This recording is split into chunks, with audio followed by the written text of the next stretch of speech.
Namibia ইনিংসের 18তম ওভারের ঘটনা ছিল সেটি। সৌরভ নেত্য কালভার্টের করা ডেলিভারিটি সোজাসুজি ব্যাট চালিয়েছিলেন নামিবিয়ার ব্যাটসম্যান গ্রিন, যেখানে রীতিমতো টাইমিং করতে ব্যর্থ হন তিনি, আর তাতে সাথে সাথে আবেদন জানায় যুক্তরাষ্ট্র। বাংলাদেশি আম্পায়ার শরীফুদ্দৌল্লাহ ইবনে শহীদ সৈকত তাতে সাড়া দেয়নি। আর তখনই যুক্তরাষ্ট্র এমন ভাব দেখিয়েছিল যে, বিশেষ করে যুক্তরাষ্ট্রের অধিনায়ক ভারতীয় বংশোদ্ভূত ক্রিকেটার মুনাফ পাটেল, তিনি তো 100% শিওর এটা আউট, আম্পায়ার কেন আউট দিল না সেটা নিয়ে তর্কেও জড়িয়েছেন তিনি। বাংলাদেশি আম্পায়ার শরীফুদ্দৌল্লাহ ইবনে শহীদ সৈকত শুধু একটা কথাই বলেছিলেন, বেশি কথা বলে লাভ নেই, তোমাদের হাতে রিভিউ অপশন আছে, চাইলে রিভিউ নিতে পারো।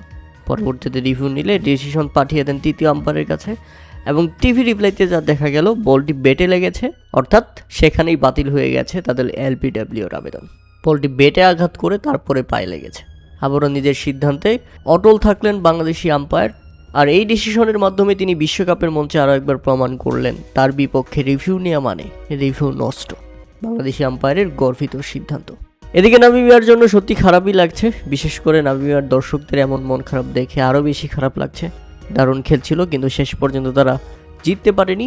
এদিকে আবার ইউএসএ দারুণভাবে জয় তুলে নিয়েছে 31 রানের ব্যবধানে। প্রথমে ব্যাটিং করতে নেমে নির্ধারিত 20 ওভারে 4 উইকেট হারিয়ে 199 রানের বিশাল লক্ষ্য দাঁড় করিয়েছিল তারা।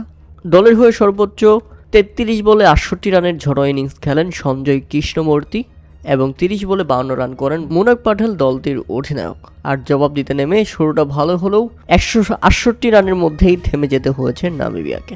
তাতে 31 রানের হার নিয়ে মাঠ ছাড়তে হয়েছে তাদের।